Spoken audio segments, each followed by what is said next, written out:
Greek runner Mikhail Saitis set a world record for his division with a time of 49.66 seconds in the men's 400-meter final on Thursday. He came in sixth place out of 8 runners. The 5 who finished ahead of him were double amputees. "Oh, to be bilateral," said U.S. sprinter David Prince, a friend and training partner of Saitis, as he watched the race unfold. "Technology for prosthetics has improved so much that it is actually better to be a double amputee in track and field than a single amputee," says Prince, who lost his right leg in a motorcycle accident. That pace of development has accented a trend within Paralympic sports. Sometimes better technology has created a gap between athletes within the same division, or classification, as it's known at the Paralympics, who have distinctly different levels of disability. Last year and this year were really hard for me to stay motivated to actually continue training, because I go into the race knowing that they, double amputees, run faster times and I know I'll get beat." Quote, Prince said, "Technology plays a prominent role at the Paralympics, with athletes across a variety of events using different equipment to perform at the top of their discipline." Tatjana McFadden, the top wheelchair racer at this year's Games, is sponsored by BMW Racing and uses a specially designed chair to perform at her peak. "The technology is amazing," McFadden said after one of her races on Thursday. She added, "It's important in this sport to have that little extra edge. And more gear is always coming down the pipeline, like a swim cap that alerts a swimmer when a wall is approaching, which is being developed for athletes with visual impairments. Such swimmers are currently tapped on the head by a guide with a long pole." The Athlete Technology Partnership was acknowledged in the opening ceremony for the Rio Paralympics when a dancer performed a routine with a human-sized robotic arm as a partner, a piece called Harmonious Relationship.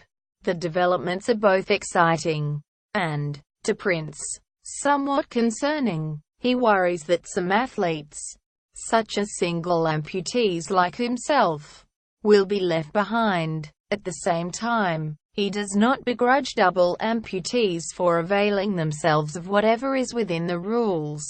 I support them going tall," said Prince, referring to the fact that newer blades are longer and can increase the height of runners. "Because if they go tall and start running these ridiculous times, guess what? VIPC has pressure now to address it."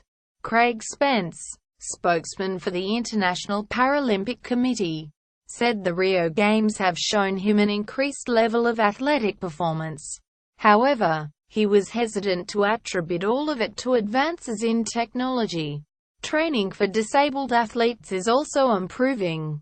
I've noticed that our athletes are getting faster, stronger and more agile in every single sport," Spence said. "Whether I put that down to technology? Well, you've got to look at the facts that our visually impaired athletes are getting faster as well as our athletes with coordination impairments, and they don't use any piece of technology." Spence said the only stipulation in terms of access to blades or any other piece of technology is that it must be available on the public market.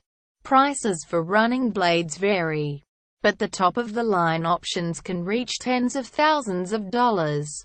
Prince, who won a bronze medal in the 400 meters in London and finished 6th in the 200 meters in Rio, said the biggest difference that he has seen between the 2012 Paralympics and this year has not been a new piece of technology, but rather the number of competitors who are using the best equipment available.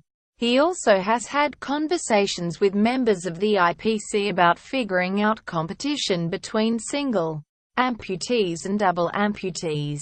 The main question that Prince is concerned with is whether double amputees and single amputees should compete against each other at all.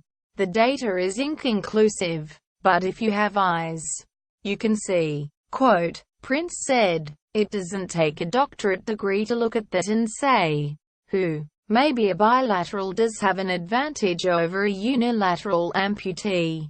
While Prince acknowledges that it is still possible for a unilateral like himself to beat double amputees, he said when he lines up in a lane and sees a top-level double amputee competitor, he knows what is most likely to follow.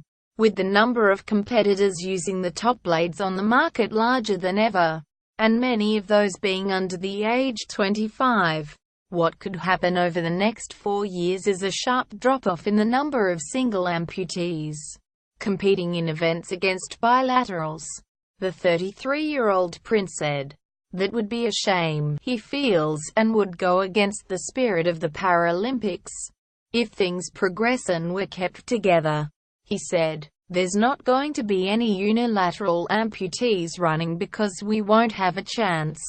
In order for the sport to stay legitimate, something has to be done."